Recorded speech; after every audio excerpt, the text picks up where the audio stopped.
At alam nyo ano pang mas mind-blowing nung nalaman ni Dr. Sugiba na yung sample ay mula sa isang consecrated host, sa isang unleavened bread, di ba?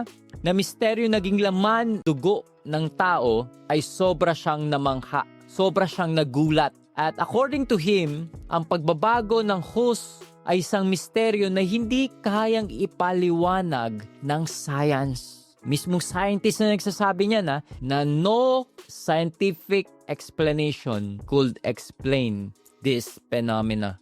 Alam nyo, itong Eucharistic miracle na to ay hindi lamang isang scientificong kababalagan, kundi isang malalim na spiritual na patotoo. At sabi ni Mike Willis, when a communion host, which is bread, bleeds and becomes living human heart, it is more than just a wow moment. It is a traumatic day for science. At ito ay naglalarawan ng tunay na diwa ng milagrosong pangyayaring ito. Amen.